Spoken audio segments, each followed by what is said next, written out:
We have the participants still joining in. We will start in about 4 minutes. All right.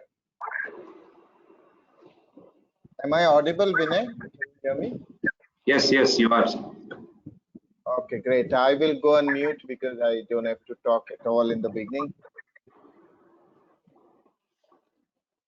Am I also audible? Yes. Yes, Priyank. Yes, you are. Hi, Clifton.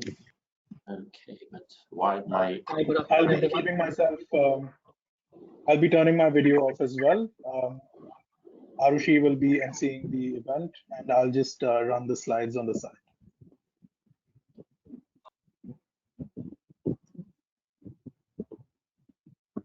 Hi, this is Dayalan. Good afternoon to everyone. Hi, good afternoon. Good afternoon. Can you all see me? No, at least I can't see you. Not yet.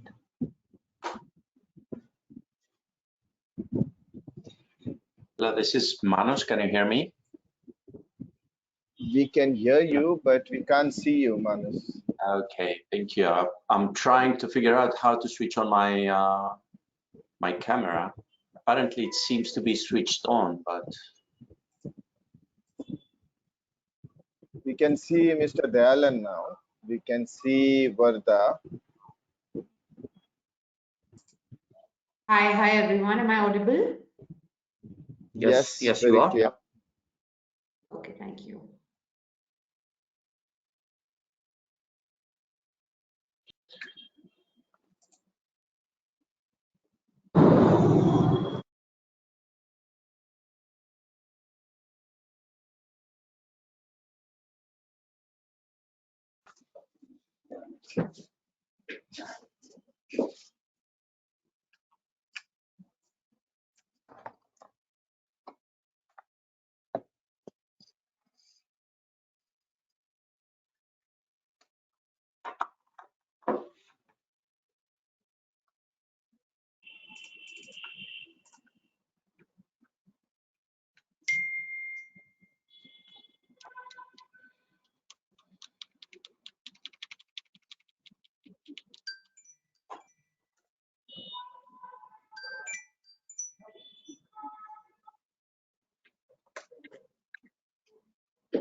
I still can't see Mr. Manus right now.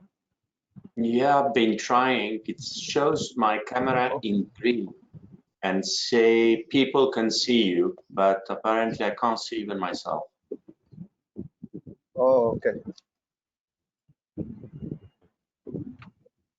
Manos, you might have to give yourself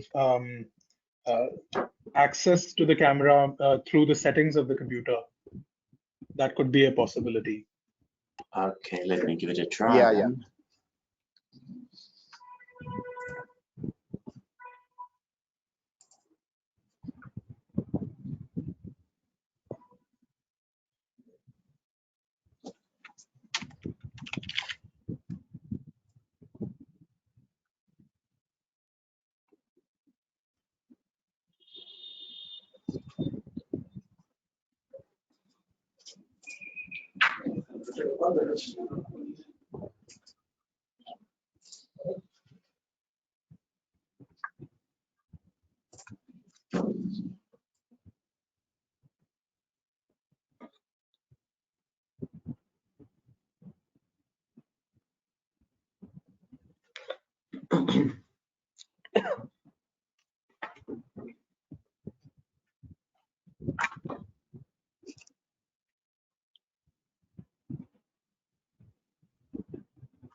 great. We are I in can the see- digital era, and I cannot switch on my camera. I can see Mr. Shashwat. Can you hear us, Mr. Shashwat? Okay. I can't hear you though. Are you on mute? Yeah, Mr. Shashwat, you'll have to unmute yourself. I can't hear you.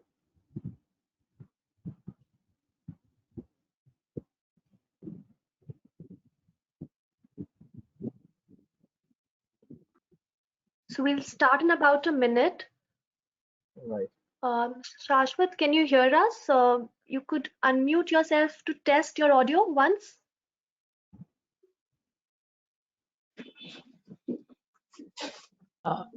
Am I audible, Vinay Clifton? Yes, yes, Sangamesh, you are audible. Okay, thank you. I can't Am hear I- Shashwat at all. Yeah, now you are. Yeah. Okay. Yes, we now can it hear is you okay. now. All right. Yeah, cool. Okay, I'm going.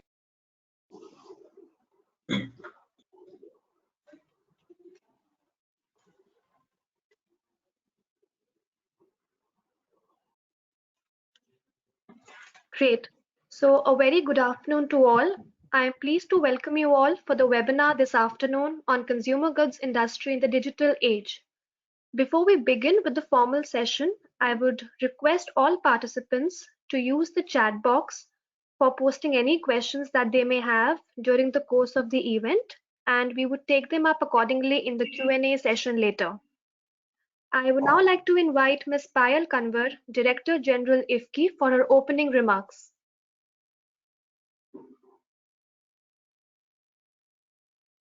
Arushi, Payal Yes, good is afternoon. It's okay. unable- Can you hear me? Hi, can you all hear me? Yes, we can hear you, Payal. Yes, Payal, you're audible. Okay, thank you very much. I apologize in advance. I wasn't sure whether I'd be able to attend today's event as I was out for a meeting, but I'm in the car as we speak, and I'd like to perhaps open the session from here. So thank you very much to everybody who's attending this afternoon. We're very pleased to be organizing this joint session between two very strong committees at IFCCI, Consumer Goods and Services and the Technology Committee. And I'd like to thank the chairpersons and the vice chairpersons of each of these committees for putting this session together. Today's topic is extremely relevant for these times. We're talking about consumer goods in the digital age. And as we all know, India has accelerated in terms of its digitization and digital economy during COVID, but even before COVID. And I think that last year's events are going to be quite determining for the trends that have been set in India in terms of consumer behavior. And it would be interesting today for us to learn of how now this has been impacting the consumer goods industry. So we really look forward to hearing from our participants. I'd like to thank, of course, Clifton Menzies, who is the chairperson of the Technology Committee. I'd like to thank Manos Nikolakis, who is the vice chair of the Consumer Goods Committee, and of course our partners Invest India and all of our speakers. Thank you very much for joining in, and I look forward to the rest of the deliberations. Back to you, Arushi. Thank you. Thank you, Payal. I would now like to welcome and invite Mr. Manos Nikolakis, Vice Chairman, IFCCI Consumer Goods and Services Committee and General Manager, Big Cello India, for his welcome address. Good afternoon, everybody.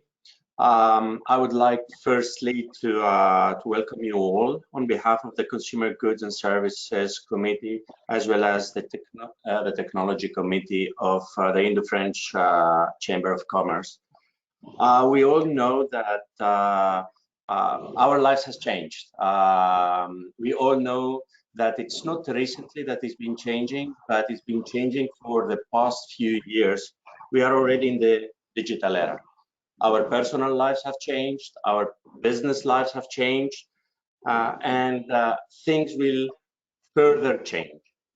Things will further create disruption in the way we live, in the way we work, in our habits, in our attitude, in the way even we are thinking. The only difference that the pandemic has brought is that has accelerated a little bit the pace of this change. So the question we have all, I believe, been asking ourselves and asking our organizations and our teams is whether the industry is ready, whether the companies are ready, whether the consumers are ready for those changes. And then questions also have been around our minds whether we are late or we are not late as an organization. Can we catch up or not? Is it too late?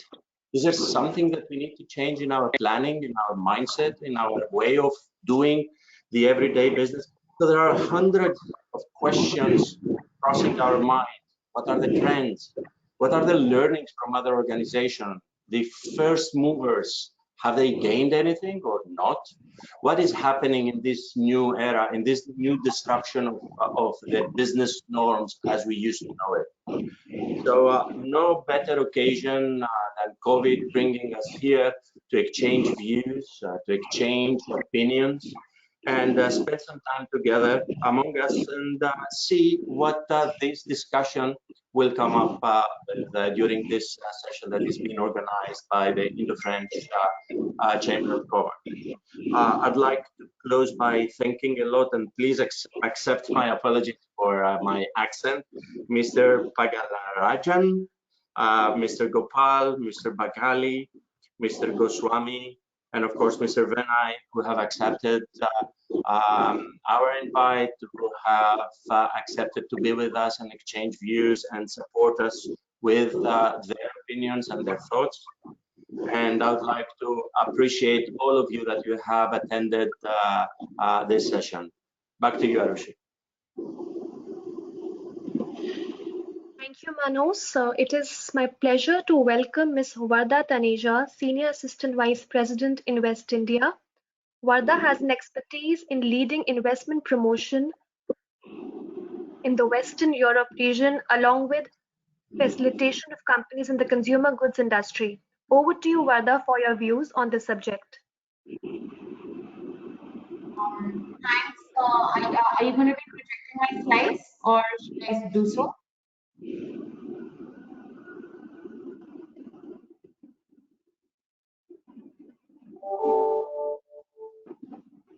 Hello.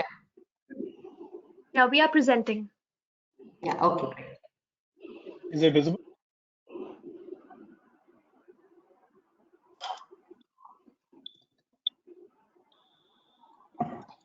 Okay, I can see it now. So, hi everyone. I'm Varda. I lead the consumer goods sector at Invest India and also lead all inbound investments from the Western Europe region, which of course includes the most high priority country for us, which is France. So, I'm going to talk a little bit about some of the trends that we see in the consumer goods industry today in India. A little bit of the impact that has followed through, especially that on the digitization aspect and the impact of technology on it, and what is really going on in that space in India today. So in India today, we see consumer goods, the consumer goods sector really growing at a fast pace, and of all the buckets in this whole consumer goods sector, if we were to split it up, we see that FMCG has traditionally always occupied a big chunk of it and always seems to be the leader of the segment. However, consumer durables and consumer health seems to be gaining a lot of momentum as well. Can we move on to the next slide? I'm unable to change it from my side. Yes, thank you. So if we were to also see India in the global scenario in this whole consumer goods space, we see that even in comparison with other emerging economies, India is faring so much better. So while in absolute size, we may not have the largest market, but we definitely have the highest rate of growth of market, for this entire sector, and therefore we actually outbeat many of the other emerging economies such as Brazil and Indonesia, and stand third just after China and the US. And India, with its growing population, rising consumerisms, etc., would definitely be poised to be a great market for the consumer goods industry in the future. Can we move to the next slide? So these are some of the key trends and growth drivers that we see in the industry in the short term, medium term, long term. Based on some of the analysis that we have done and seen, we see that there is some low penetration in some categories right now, which could drive up a lot of the demand. And some of that is in the kitchen appliances sector, a little bit in the personal care sector as well. And we see that also rising with the introduction of schemes for production-linked incentives in these areas. There has been seen a rise of this whole, Gen I population, which is very consumer-centric, has an extremely dynamic buying pattern. They're impatient, they strive for new products. And then moving on, of course, in the medium term, we see a very sharp increase in household incomes and a very high increase in digital influence, which is something we saw come around so well in this entire COVID time. In fact, it has been seen in a lot of reports. They show that personal care has actually been the second most shopped item on e-commerce website, while FMCG sales on e-commerce are expected to reach 5% of the total by 2022.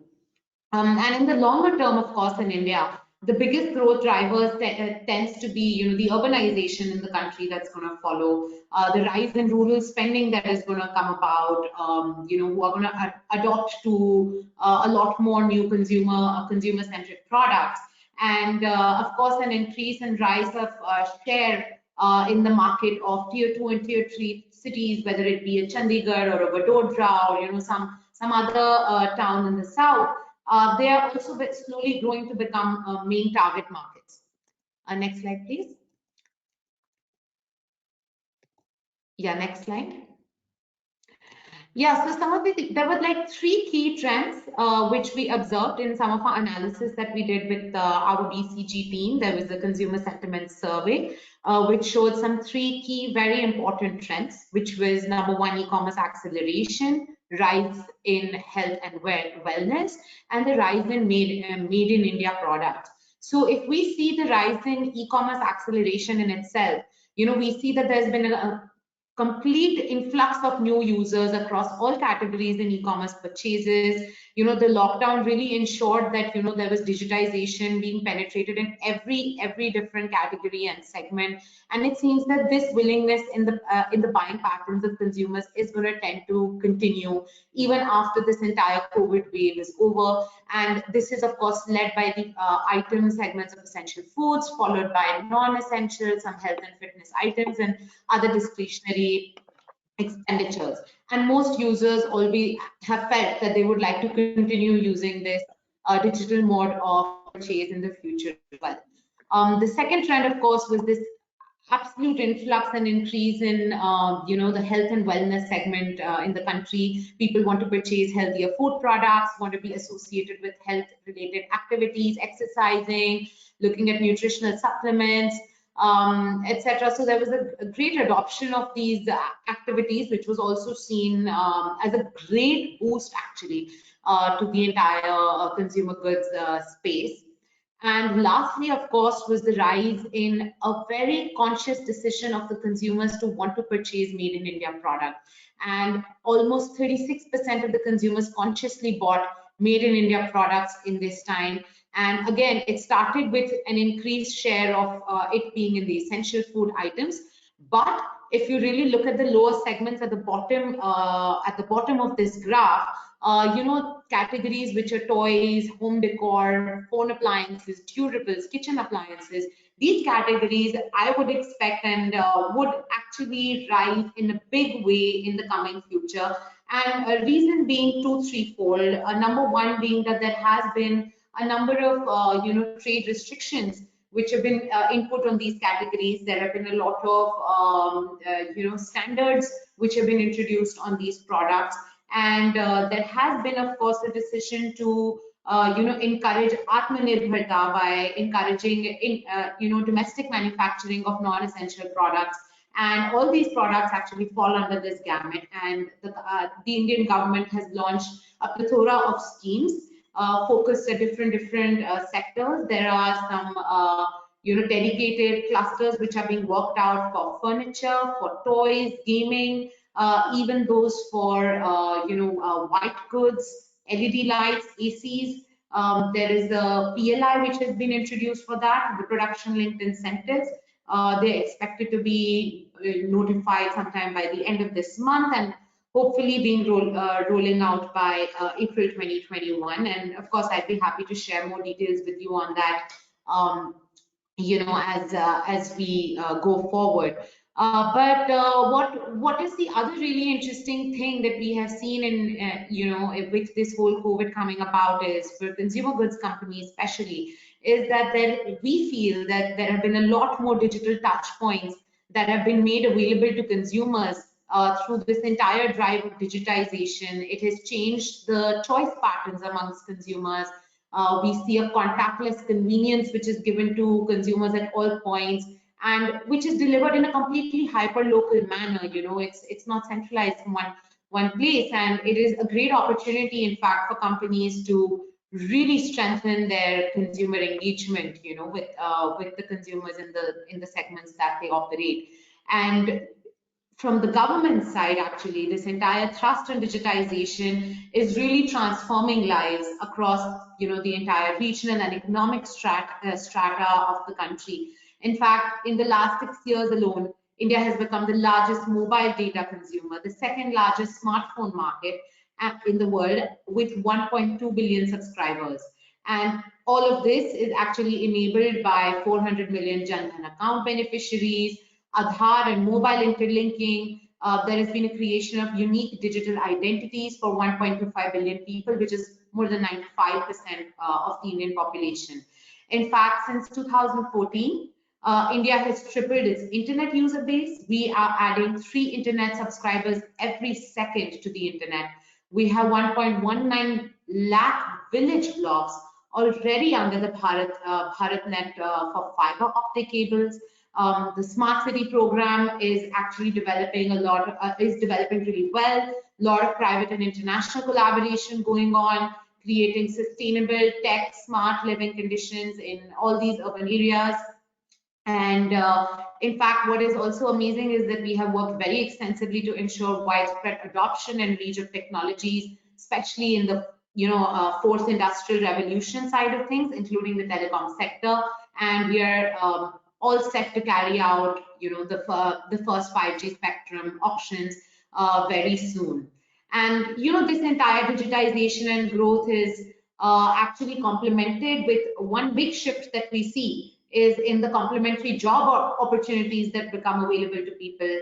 We are one of the youngest countries in the world, right? And we have like 8 million people entering the workforce on year by year.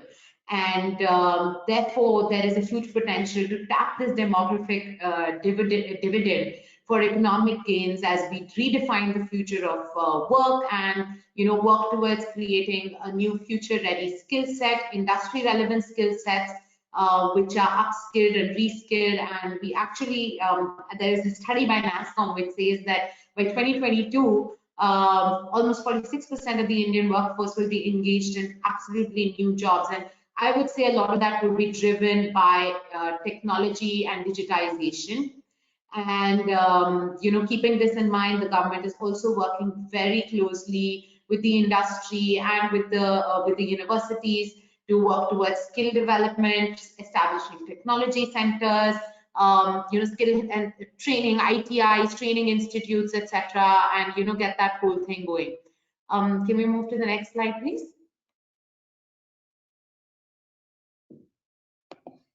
Hi, next slide, please.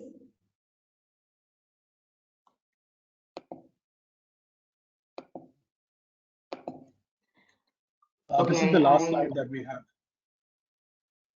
Is it? I think yeah, that's the, sorry, I guess there was a bit of a lag on my side. So yes, I mean, with this, I conclude, my comments and views on where I see digitization and the whole consumer goods industry going forward, and what we see is happening in the economy right now in terms of its trends. I represent, of course, the National Investment Promotion and Facilitation Agency of the Government of India, wherein we work dedicatedly with companies to help them set up their entities in India expand, set up their units, guide them right from the time that you're looking for market entry opportunities to the time that you're setting up. And we work very closely with companies on policy advocacy as well. So to cater to any queries or any questions that you may have, we have a dedicated team for consumer goods and for French companies as well. In fact, thank you, Payal and Rishika and Arushi, the entire IFT team, for giving me this opportunity to share my thoughts with you. Thanks. Thank you, Varda, for a comprehensive presentation on an overview and the trends in the consumer goods sector in recent times, and of course, the increased digitization in this space. We now move on to the important session for the day, which is the panel discussion, and where we would hear from experts on the role of technology in this industry and some of the experiences that they have had in implementing digital solutions in this industry. Let me begin by welcoming our esteemed panelists for this session. Mr. Dayalan Pagalarajan, Cluster Leader, Analytics and Insights for Consumer Goods at Tata Consultancy Services. Mr. Rajesh Gopal, Chief Information Officer at L'Oreal India. Mr. Sangamesh Bagadi, Senior Director, Consumer Products, Retail, Distribution and Transportation at Capgemini. And Mr. Shashwat Goswami, Head Grofers Own Brand Marketing. And of course, our moderator for this session, Mr. Vinay KS, Executive Partner, ASA and Associates. I'll just take a few seconds in introducing Vinay. He specializes in corporate audit services and risk assessment.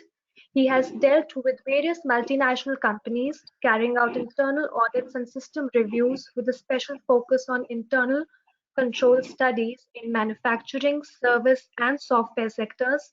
He has also gained expertise in the audits of healthcare, automotive, and hospitality industry. Over to you, Vinay. Thank you, Arushi. Thank you for the introduction. Very good afternoon to all. Thanks to Manus and Varda for the introduction and also for giving the background on the consumer goods industry and the role of digitization in the rapidly growing industry.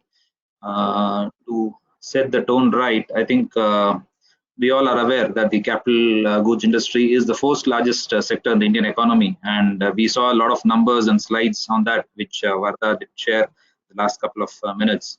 While we all have been witnessing disruption across many industries, and the way business has been carried out has also undergone significant changes in the last few years, and more so because of the pandemic. It has only accelerated it. And we also are aware that the digital space has become very active and relevant now. With this background, we shall start our today's discussion.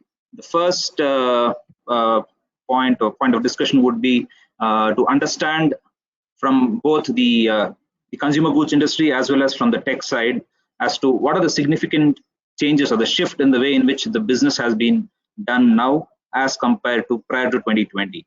I would request Mr. Shashwat to share his inputs on the same. Yeah, thanks, Vinay. So I'm sure Rajesh will add more on the tech side. So I'll probably take up the easier question on the consumer goods side, which is very obvious around us, right? I mean, even if we don't factor in the COVID lockdown and the subsequent shift and penetration that caused for, let's say, e-commerce, for example, even before that, e-commerce has been sort of doubling every year, right? I can say that for grocery retail, for be it any category like mobile phones, laptops,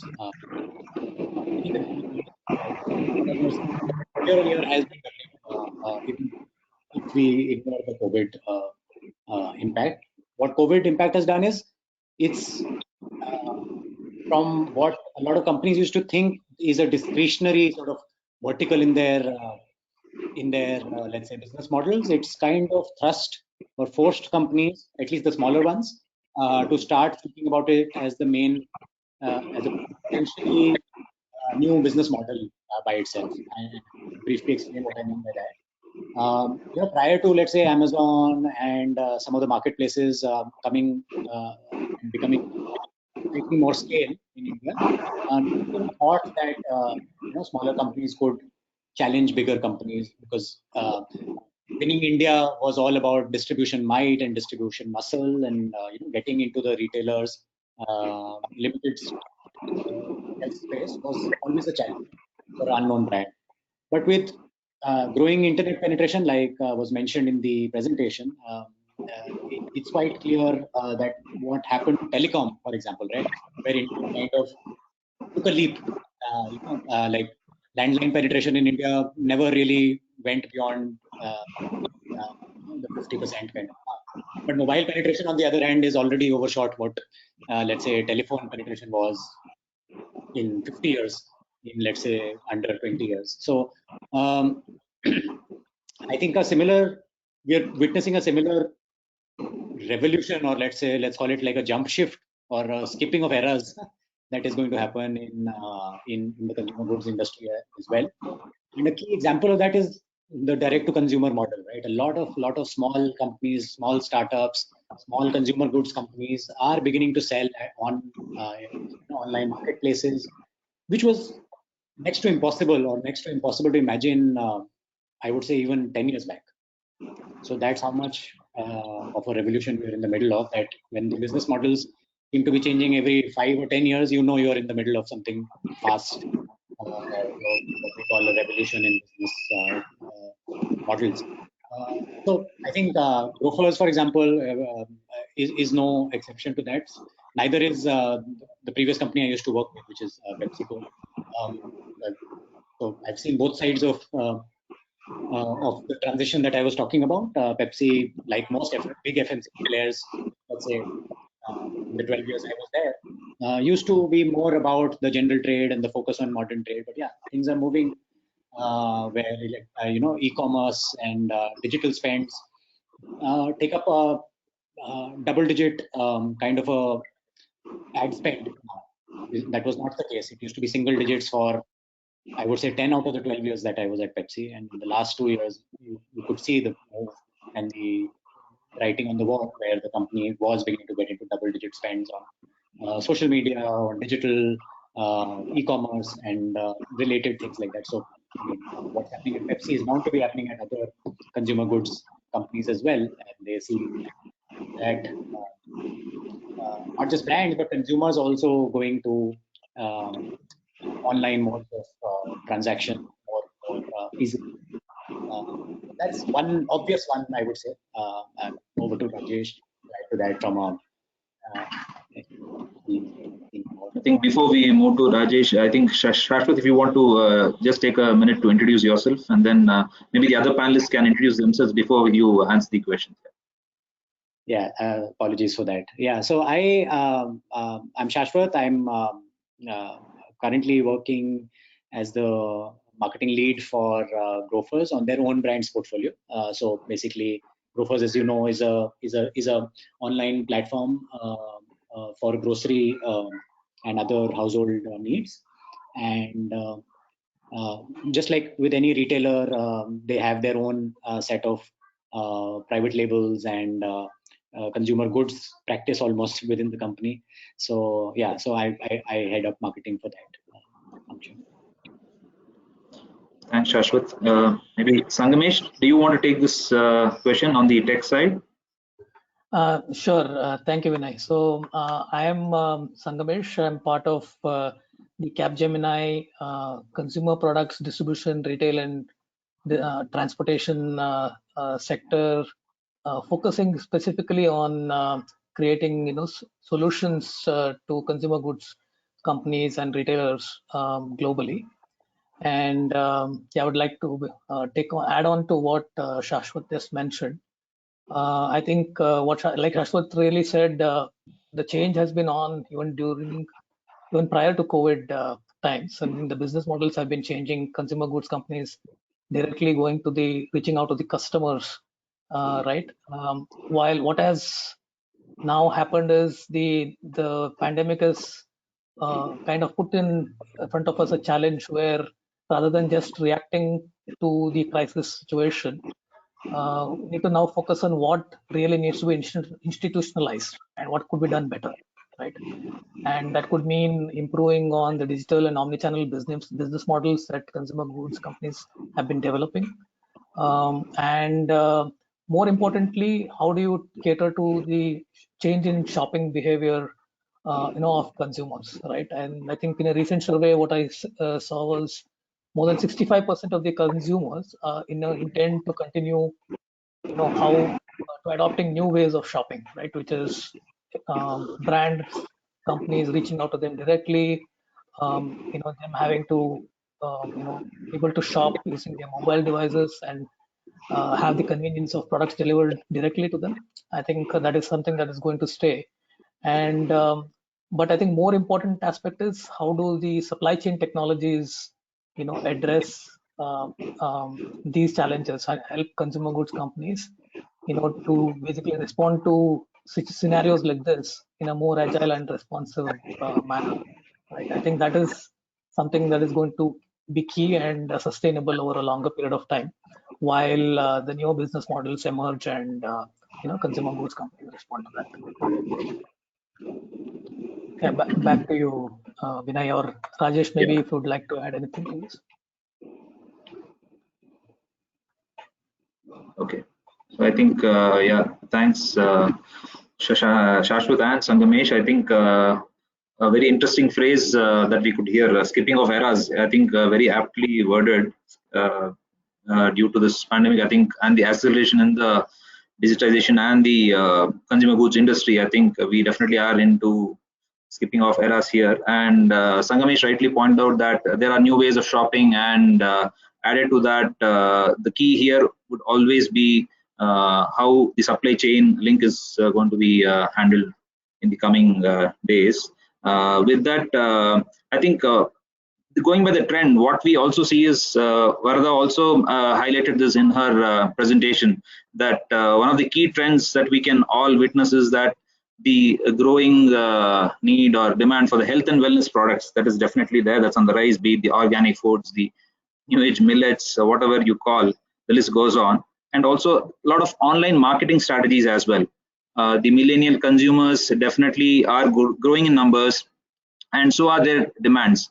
Any product you see, they would obviously want some kind of a product review or a feedback, and decisions are made purely on that as well. So with this, I would request Rajesh and also Mr. Dayalan to share their viewpoints and give us more insights into the general trends which are shaping up the future of the consumer industry. Over to you, Mr. Dayalan and Rajesh. Sure. You want me to go first, Vinay? Sure, yeah, please. Right.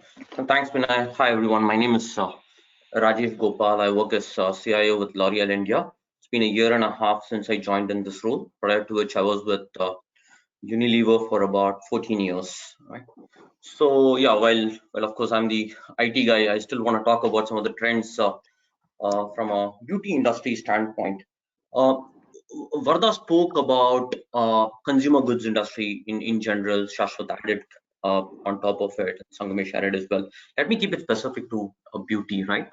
So if you look at the macro trends, right, in terms of the middle class, people or the segment, that is continuing to grow, right? And that's a very important, base when you look at the consumer goods, or specifically on the beauty one. That's continuing to grow. They're becoming a lot more affluent. I'm talking about this, pre-COVID. I'll come to a point specific to COVID, right? And the population, by and large, is aging as well. So, from a beauty industry, we'll have to look at that aspect as well. People are generally tending to grow older, live longer than before. And this population is becoming more diversified.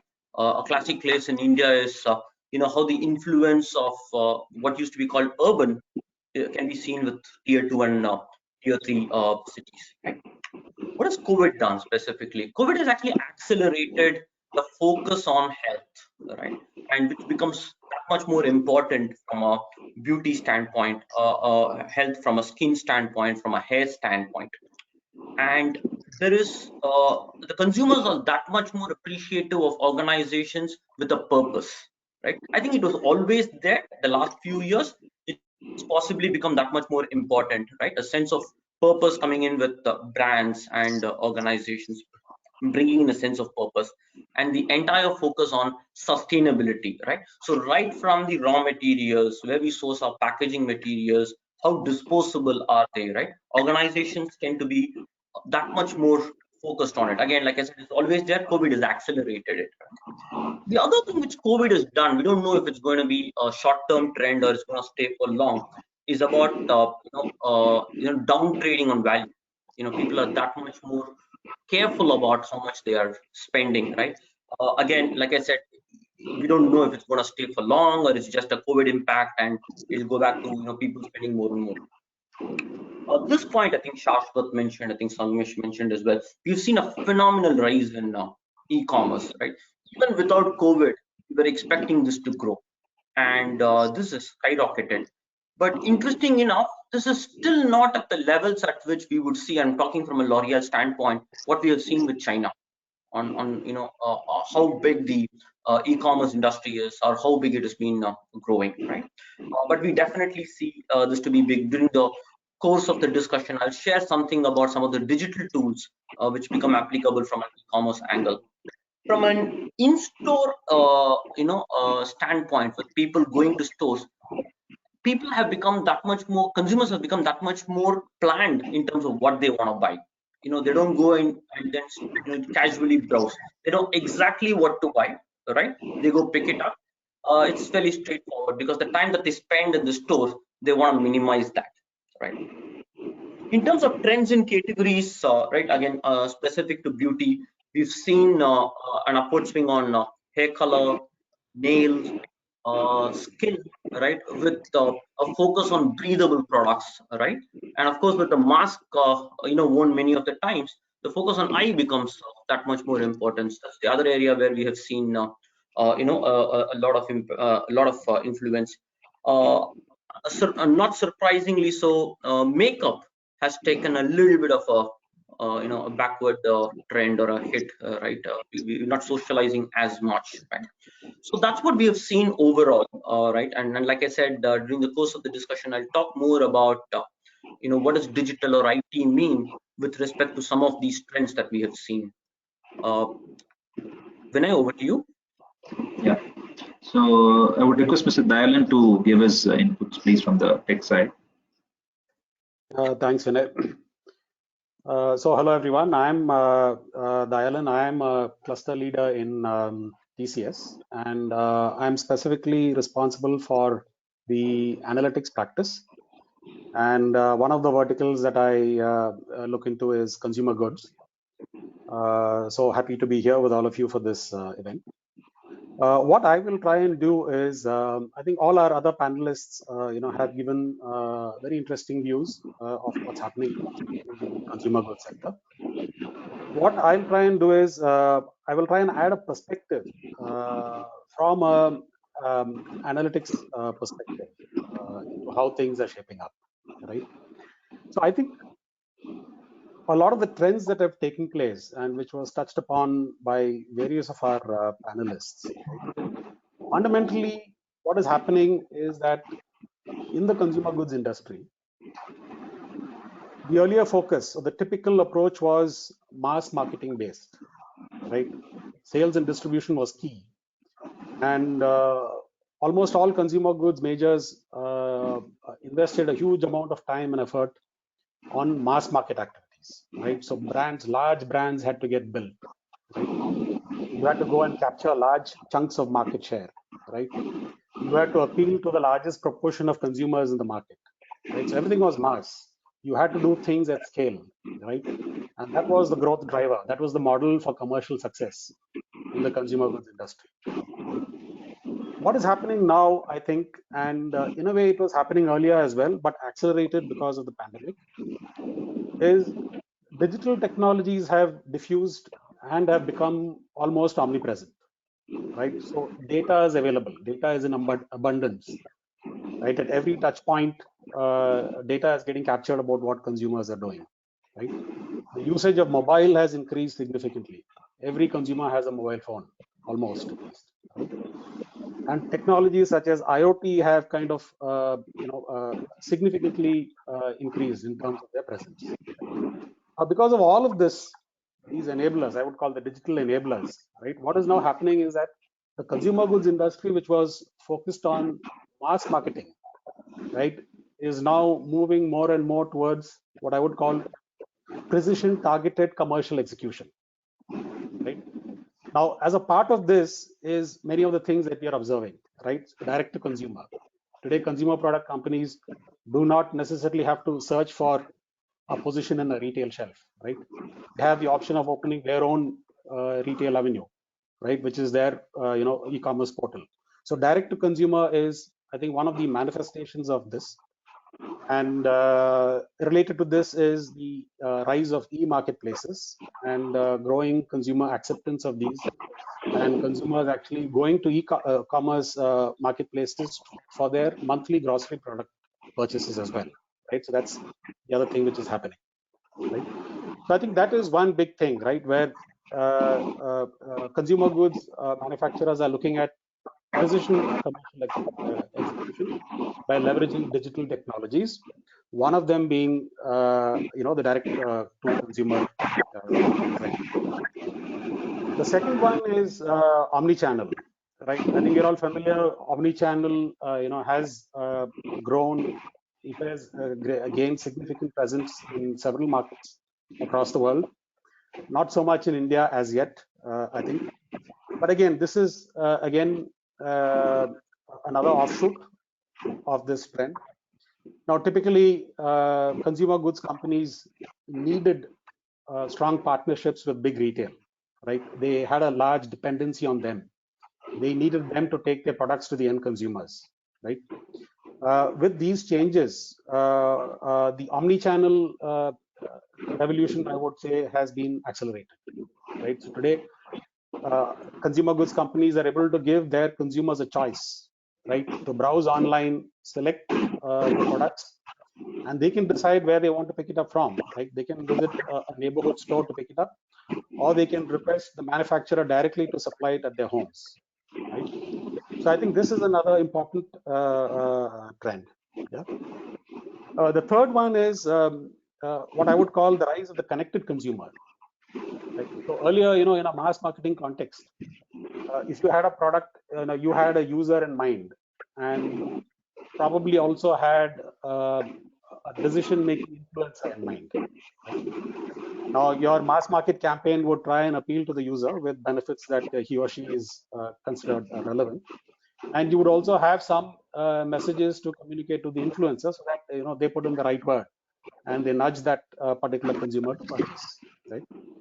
But right now, so earlier the influencers were pictured as certain individual personas, right? So, if the housewife was the decision maker, right, perhaps the son or the daughter of a certain age group was the influencer, right? So that was the persona that we went with in a mass marketing context.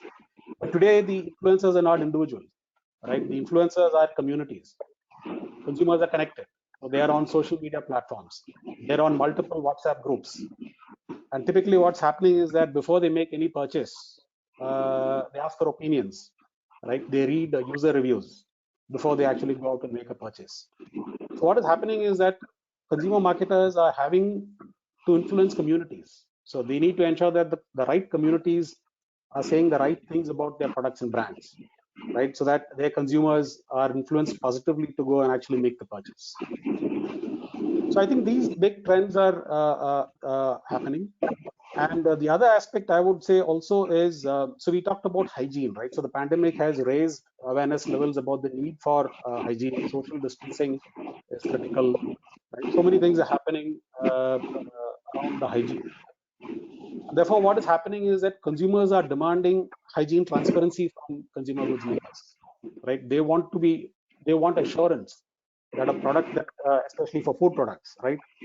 They want assurance that the products that they are purchasing have been manufactured under hygienic conditions, right? They want to see evidence of that. Similarly, they would also like to know that the packaging of these products has taken place under hygienic conditions, right? They want reassurance that the shelf on which this product is placed has been sanitized before it was what do you call it, put on display, right? When they go and purchase, they want evidence that the salesperson greeting them, has kind of observed, strict hygiene norms. So again, there is a big need for hygiene transparency, which is coming from consumers. And I think there is a need, and I think consumer goods companies are responding certainly in very effective ways. We don't know as yet how long this will continue, but I think it would be reasonable to assume that there will be a new normal on this, which will settle not exactly at the current levels, a little below, but certainly above the normal that existed before the year 2020.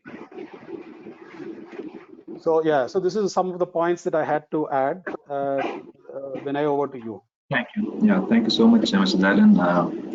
Very good pointers that you gave. With this, I think now we understand where the trend is going and where the industry is headed. With the kind of customer base and the volumes in business, and also added to it that we have new trends emerging in the consumer goods space, one cannot afford to ignore or embrace, technology. There's no way that you miss out on technology. So we definitely want to hear from the tech leaders here in this panel as to what extent technology has been embraced and what are the key learnings. So not from the tech side, we want to hear from the consumer side first. So what are the key learnings or experiences that you've had when your respective in your respective companies where you've embraced technology, and what are your learnings from the same? Mr. Rajesh and Shashwat, this is for you. Sure. Shall I go first? Yeah. Yes, Rajesh. So I mentioned earlier, right? I work with L'Oreal. So just a message here. So L'Oreal's chairman, John-Paul Agonson, a couple of years ago, landed a message that L'Oreal wants to be the #1 beauty tech company. We've always been a #1 beauty company. We want to be a #1 beauty tech company. What does that mean? That pretty much sums up the question itself that Vinay was asking. How do we embed beauty and tech? That's what it is. And because technology is going to become an integral part of your life, right? And this was a view even before COVID. And what COVID has actually done is actually accelerated a lot of trends that we have seen. So let me talk about digital, right? So the digital is possibly the most overused term, but I'm going to talk about digital from a consumer connect standpoint. And what does that mean for L'Oreal, right? If you look at what's happened in the last 1 year, and I know one of the panelists mentioned this, right? There has been a fantastic raise in the amount of time consumers spend on social media, be it Insta, be it Facebook, Twitter, etc. Right? So what do they do there? That's a place where they spend a lot of time. They have conversation, right, about various topics, and that's an area for us to potentially tap into, right? Tap into in terms of digital marketing. Of course, is obvious. You attract someone to say, "Hey, here's a product," but then what's next, right? What we've seen as an increasing trend is a virtual try-on, right? Someone has a tool virtually to say, actually, if this kind of let's say eye shade, right, or a lipstick, how will it look like for my features, my hair color, my skin color and texture, right? They want to be able to try it on, because let's face it, right, people going to a physical store and trying out a tester is not going to be very common in days to come, right? Skin diagnostics, I'm sure a lot of you might have heard of this company called Modiface, which L'Oreal acquired, right? Again, in terms of understanding your skin type and giving a specific recommendation, that's becoming popular. What's happening here is 2 or 3 things. One, the increasing emphasis on personalization. Consumers don't want that one product that fits all, right? They want something which is absolutely for them. And then while we give fantastic user experience, what we also gain from this entire experience is a point that Dayalan was making earlier, the rich data that we get.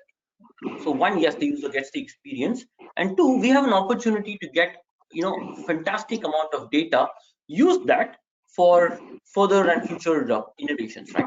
So that's a big trend that we are seeing, right?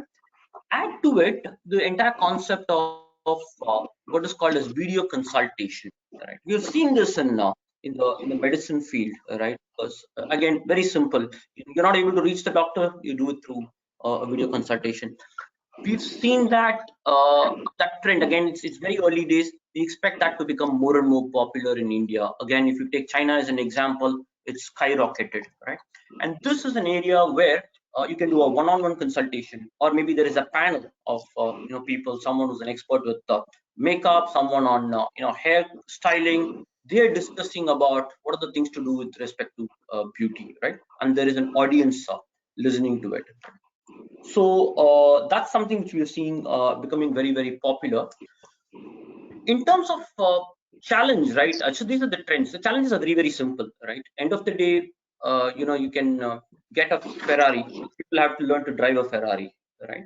So again, I'm going back to the point, as cliched as it sounds, COVID has forced us to start behaving as consumer, and me talking as a consumer, start accepting a certain trend. So it's actually, that's one good thing about which has happened with this entire COVID thing, in the pushing of entire digital, right? Otherwise, the change management in these things is really, really huge. The other point is, being able to give a seamless user experience, right? It just takes people one or two friction points to completely move out of it. To give you an example, I like a product, I'm saying, this looks nice, I'm trying it on, right? I have to make a payment, I press a button and it takes me to a completely different place. It takes a long time to do the payment, you lose the consumer right there. Right, so those are some of the learnings that we've had, right? In terms of making sure we keep the consumer completely engaged during that entire journey, right? Just looking through my notes if I missed something. Those possibly are the big things that we have seen from a beauty standpoint in terms of interactions with our consumers. Over to you, Vinay. I would request Shashwat to share his inputs as well. Yeah. I'll actually, as Rajesh was talking about the beauty industry, another sort of consumer trend popped in mind, which I've sort of experienced firsthand myself, and I'm sure all of you have too, is the DIY culture, right? I mean, that's going to become big in the beauty industry as well. Like we're all, I'm sure pre-COVID, none of us would have given ourselves a haircut, right? And as basic as that, I think that's changed for all of us here, I'm sure, in the panel and the audience, in the country, in the world, I'm sure. So I think that's the obvious one is specific to the beauty industry. DIY is here to stay because people have experienced it. And when I say DIY, let me expand the scope a bit and say at home beauty. I mean, there are e-commerce companies operating which offer in that space. But I think more than that, it's going to be the packaged DIY solutions which might take off. We see it ourselves. I mean, anecdotal sort of a thing that came to mind. But yeah, it's easy to imagine, personal grooming, etc. Beyond haircuts also taking off in the country, because as people realize, let's say the value generated by doing stuff at home and saving the money on, let's say, a salon, things are bound to sort of take a while to come back, even if we do return.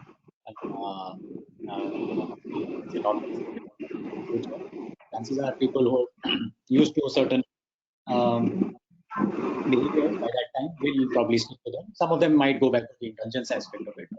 Yeah, I think DIY will be a beauty trend to stay. Now, broader consumer industry, I think it's quite interesting what was mentioned, I think, earlier as well, that the entire personalization aspect, right? While, like how Rajesh mentioned, COVID is forcing us to accept a few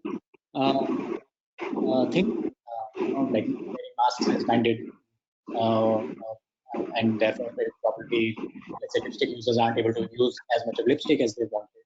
But at the same time, it's making them, making consumers feel a little more for the lack of a better word, looking to extract the most out of the options available, I would say.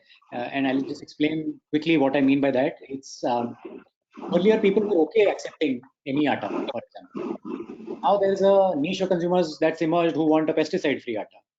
There's a niche of consumers who's expecting organic atta. There's a niche of consumers coming up which is going to expect gluten-free atta very soon as they spend more time online, figure out more about what etc. Things are bound to change, and I would say niches will emerge to begin with, and the end state will be obviously personalization, and a lot of companies are already working towards that. I mean, brokers included. I mean, like it was mentioned earlier as well, from a tech point of view. When you go online, all data is available, right? And it becomes much easier to not operate at what marketeers used to call unfortunate aggregation, because you had to, as a consumer goods marketeer, define your target audience as 18 to 35 UBC. You were lucky if you could rule out one of the genders, but the personalization did not get more sharper than that. Right? I mean, all the brand managers I've spoken to always come back with my 35. Reality that marketeers had to live with for the last 10 years, but I think that has changed in the last, I would say, 3 to 4 years. It's possible to get much sharper with your targeting, and I think that's something that's going to only accelerate going forward. I would say even scale CPG companies like a Pepsi or a Coke or a Reckitt, given their exposure to e-commerce, get sharper on they will use e-commerce as testing grounds, as pilot grounds to refine and sharpen their positionings, their product offerings, etc. While obviously the direct-to-consumer, nimble, smaller company obviously starts from there. So I think that's going to be an interesting dynamic to watch out for in the consumer goods industry, on how quickly the the Davids scale up, and how the Goliaths, the big CPG players, realize that they need to get closer to ground and closer to segmentations to even survive.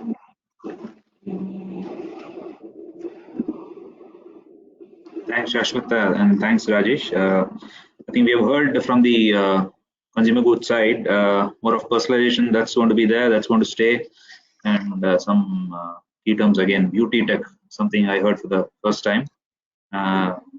With that, let's hear it out from our tech leaders, Sangamesh and Mr. Dalan, from your side as to what your experience have been in implementing digital solutions to the consumer goods industry. If you can share some of your experiences, that would be great. Yeah. So I'll go ahead, Vinay. Yeah, go ahead. Yeah. Sangamesh, may I? Yeah, please go ahead. Okay. Yeah. Okay. So so thanks, Shashwat and Rajesh. I think it was very insightful to understand, from your perspective, in your respective fields, how you see things happening. Beauty tech certainly, caught attention, and Shashwat, DIY culture, right? I think certainly that was an insight, right? And I could realize that because in several instances, personally as a consumer, I've done a lot of DIY in the last 1 year, right? So thank you for that. Yeah. I will try and add, some of my experiences, hopefully, together with what Rajesh mentioned and what Shashwat had talked about, it might help, get a different perspective. So typically, as practitioners, as service providers in the area of analytics, a big problem that consumer goods companies, not a problem, a challenge that consumer goods companies pose to us is that they're spending millions of dollars on marketing, and they want to be able to evaluate the ROI on this spend. And particularly in this context, media cost is a huge chunk of this because media is expensive. and CPG companies by definition need to talk to consumers only through the media, or they can speak to reach their consumers only through the media, right? How do you improve the ROI of media spends? Is a question that we have faced in the past. And what I would like to add is that, like this challenge, there are many others that the consumer goods industry has been facing, but only that they want answers to the same traditional age-old problems, but they want it in a far more accurate, effective manner, and they want it in double quick time, and they want it in many instances even on a real-time or a near real-time basis. Yeah.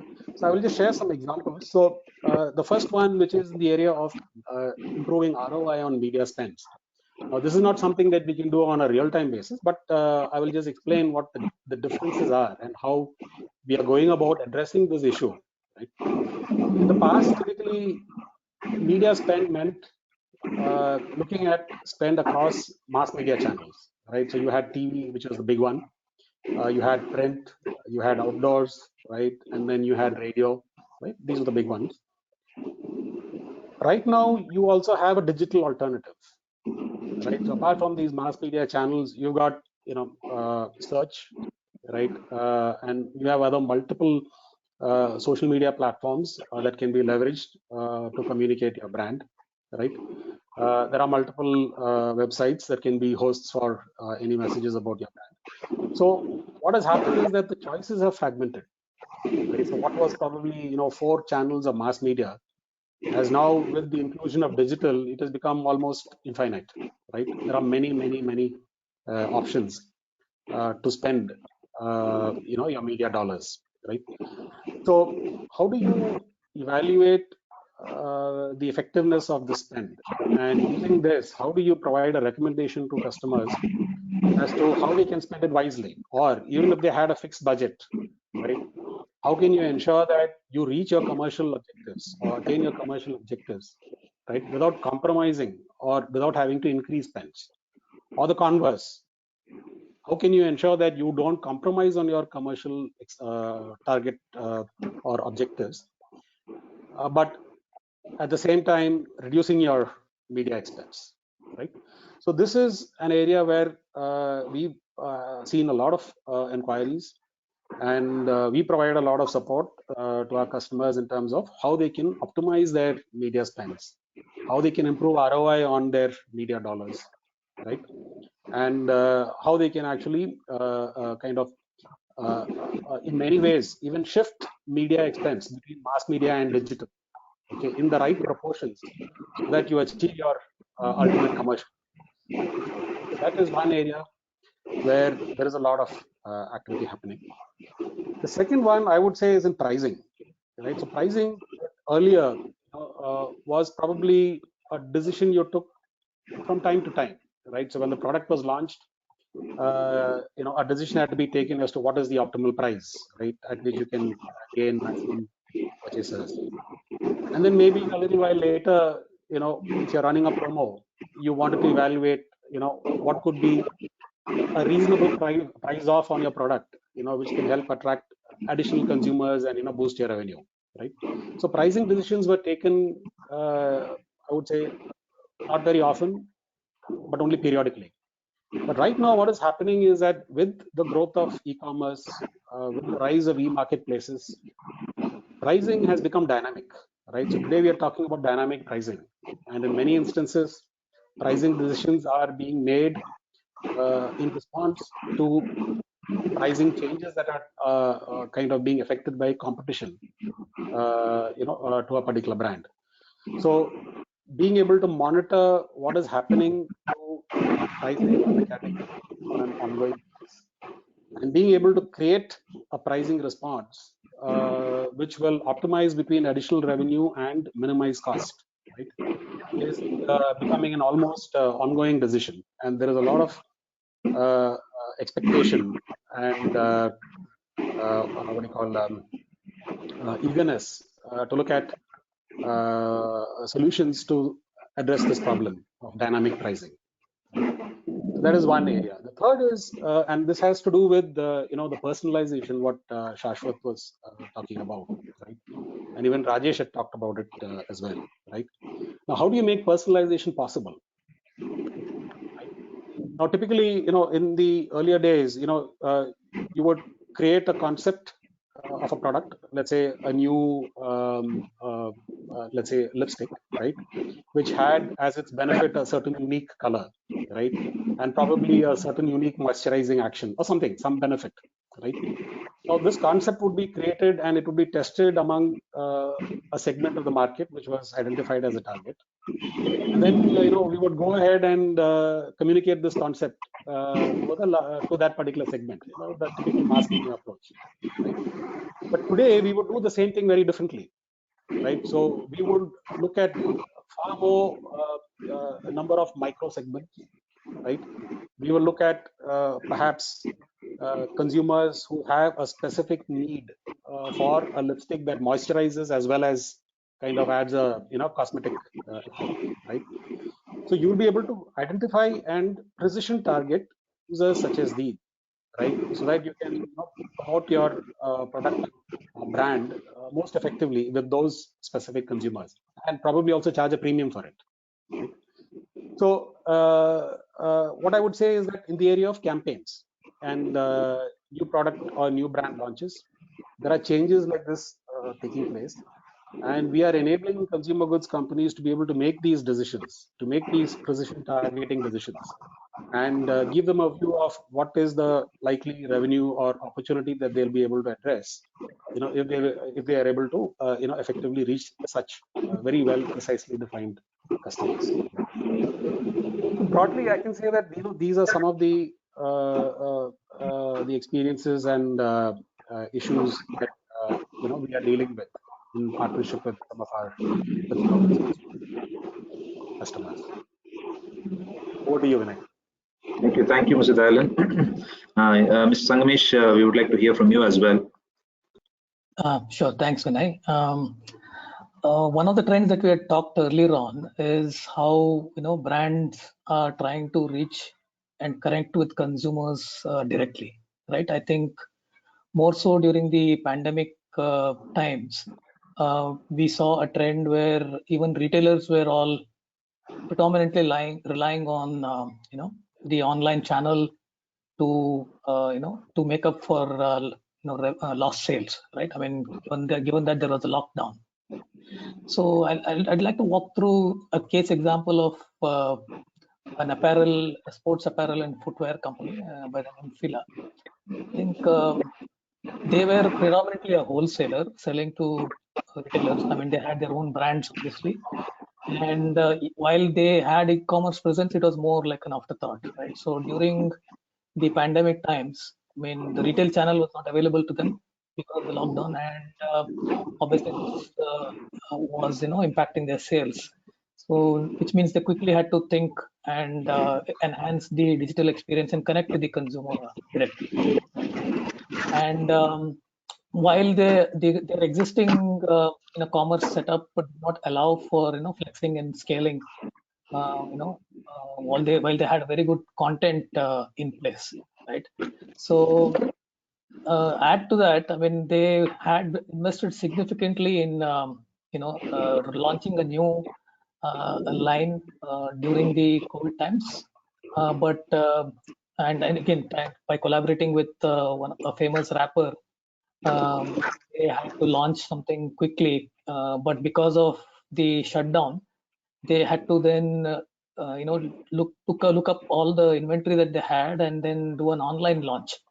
And I think by collaborating well with their entire partners, both the logistics side and ensuring that we helped put them a good online storefront by overcoming the legacy integration challenges that they had.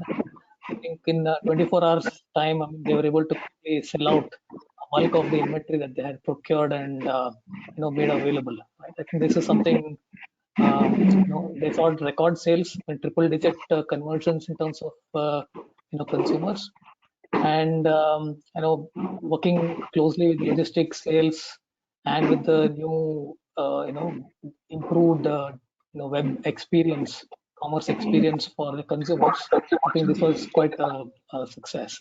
I think the main challenges, what we saw here is predominantly how do they integrate their online commerce ecosystem combined with the digital customer experience that they are willing to offer, with investments that they had to make on the cloud and integration side, right? And all the data that they were capturing about the customers. I mean, how do you get a 360-degree view of the customers and leverage technologies such as MuleSoft, right? And do API-based integrations to access all the the customer data, the order data accurately and efficiently.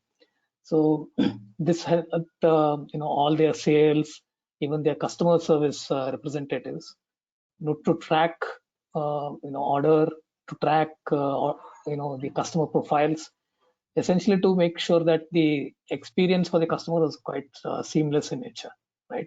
So it is actually this API-based integration architecture was what essentially made this happen behind the scenes, right? Again, so to ensure that orders and shipments are seamlessly flowing through the supply chain, and also they're able to provide the right visibility, and this led to an increase in sales. If you were to even compare 4 to 5 months of sales what they had during this time over previous year, I think even because of pandemic, I mean, the sales really didn't stop. I mean, the online channel saw significant growth, right? And I would say, I mean, this example kind of represents a trend that we see, as the entire ecosystem, as a macrocosm as a whole, right? With be it retailers or be it brand companies trying to, reach out to consumers directly. And I think the online channels have seen disproportionate growth in sales, and I think leveraging technology and making sure you invest in the right kind of technology to enable and scale is essentially critical. And I think this has to be continue going forward, so that they would be able to leverage maximum benefit from the investments that you're making during these times. Vinay, back to you. Thank you so much for your input, Mr. Dalan and Mr. Sangamesh. We are left with just 5 minutes, so I would just take one question before we kind of summarize this entire webinar.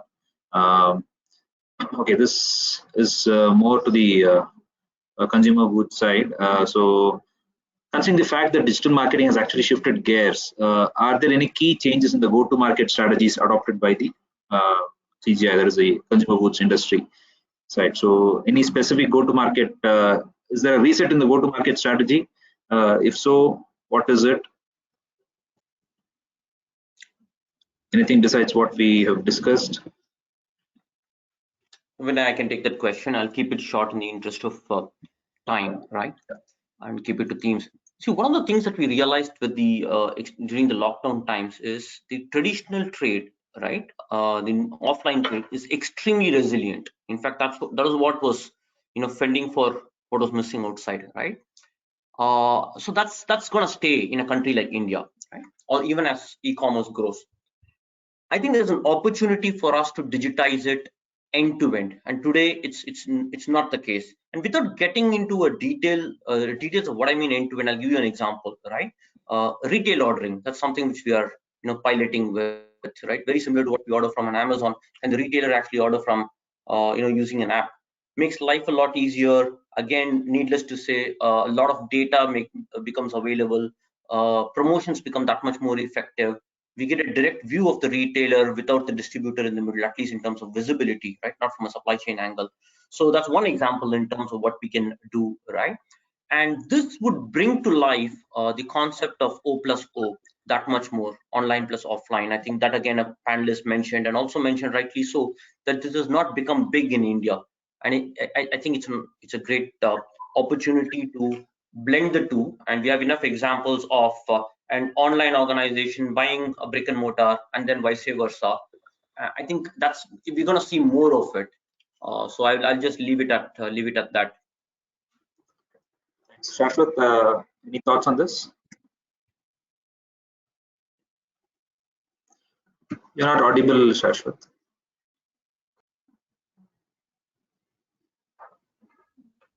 Yeah, looks like there's a problem there. Yeah. Okay. Okay. I can add a couple of examples, Vinay. Yeah. I think particularly, I think of late we would have heard, right? I think Rajesh mentioned online plus offline. I think Amazon and Reliance Retail in particular, they've been, partnering, making a lot of investments in digitizing all the smaller retail format stores, right? I mean, because end of the day, I think still a vast majority of the sector is still, unorganized, right? So they're trying to bring them all onto the single platform. For example, Reliance Retail, you heard they're launching the WhatsApp-based ordering, the JioMart service, right, wherein all the Kirana stores are, getting digitized, right, so that consumers can interact with their own well-known Kirana stores local, so that they are also made inclusive as part of this ecosystem, right? Likewise with Amazon as well. Thank you, Sangamesh, on that. So I think we have come close to the session. I mean, the time allotted for the discussion, and while we see if we have any questions from the audience, but just to summarize before we kind of wind up, I think thanks to all the panelists here. Thank you so much for your time and for sharing your inputs and experiences. Thank you all once again. Just to summarize, I think we discussed on the significant shift between the consumer goods side as well as the tech side.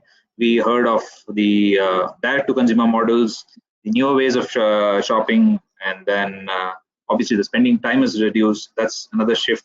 Then we also saw about the new digital enablers. We also saw about precision-targeted principal consumers, the omni-channel strategies, the influencers, and so on. And coming to the trends, we heard about the beauty tech, and then the virtual try-ons and digital marketing and so on, the DIYs, the video consultations that Rajesh mentioned. And on the last part, that is on the experiences, we also heard that how digital is actually helping a lot of consumer goods industries in optimizing their media spends. That is one. And how to do the dynamic pricing, the study of the dynamic pricing. That's one bit where the digital can actually help. And we also saw how the online commerce ecosystem and the digital experience can be kind of combined, and the leverage can be availed there.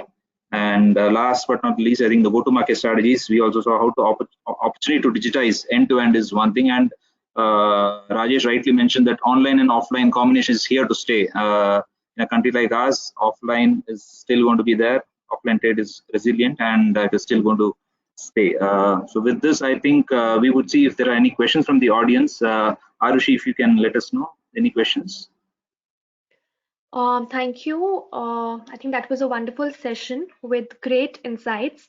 Thank you to all the panelists, Dayalan, Rajesh, Sangamesh, and Shashwat, and of course Vinay, for facilitating this discussion so well. Yeah, we now move on to the Q&A session. I think that we can take 2 questions. The first question is, what are the plans for future growth? What is the scope in terms of market size, customer profile, and also keeping in mind the regulatory aspects governing the sector? Arushi, I have the questions, the audience questions, yes.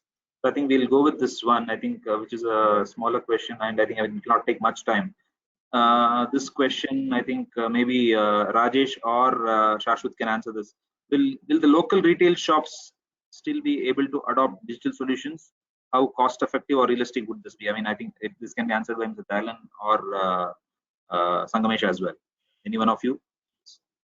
Yeah, so Vinay, I just covered that when I concluded, right? So basically, I see a lot of mom and pop stores, the Kirana stores, already using WhatsApp very effectively, right? And now Reliance Retail is essentially bringing them onto the same JioMart platform, digitizing all of them. So you can pretty much engage with all the local retail outlets, and obviously, I mean, they're rolling this out starting with the bigger cities and then going into the rural markets.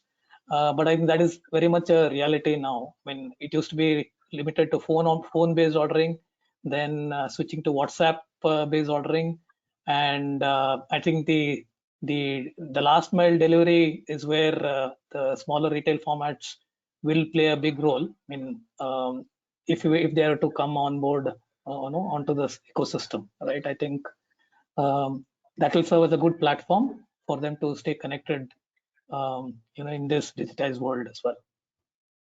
Thank you so much, Sangamesh, for that. Yeah, Arushi, I think we are good to go. Yes. Yes. So thank you all once again. I would now like to welcome Mr. Clifton Menezes, Chairman IFCCI Technology Committee and India Head of Group Portfolio Capgemini, for his views and concluding remarks. Thank you all. It was wonderful listening to everyone. First off, thank you to Mr. Manos Nikolakis, who is the IFCCI Consumer Goods and Sales Services Vice Chairman, for not only supporting but sponsoring this webinar along with the Technology Committee, where we could get two committees together to actually delve deeply into not only the trends but also the consumer behavior. I was quite intrigued by also what Ms. Varda Taneja spoke about in Invest India on the trends overall. It was a good bird's eye view of what's happening in the consumer goods industry. And I was particularly taken aback by the fact that the consumer is looking at the health food sector, and that is growing a lot more than the fitness.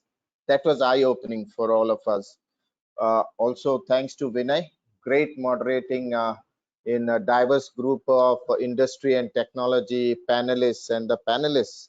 I must say you have really delved deeply into various topics from Dayalan, Mr. Rajesh, Shashwat, and Sangamesh. You all touched upon skipping of eras to buying consumer behavior and beauty and tech. Mr. Rajesh, I didn't know that. Beauty and tech going together and being a focus area for you. Fantastic. Very good. But I think the underlying message is very clear. There is tremendous potential in this market, and we have just started growing. I think the Made in India, which Ms. Varda Taneja spoke about, was very apt for today's scenario. Let's focus on that. Let's see that India taps on the potential and take it ahead.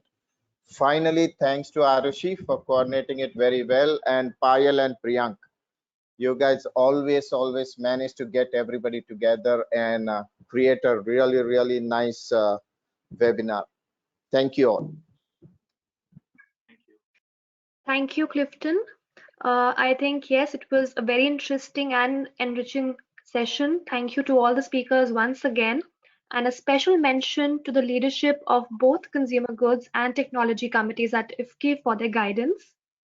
I would also like to thank L'Oreal for supporting this event, and last but not the least, thank you all the attendees for joining this session. Hope you all have a wonderful day ahead. Thank you. Thank you. Thank you. Thank you, everyone.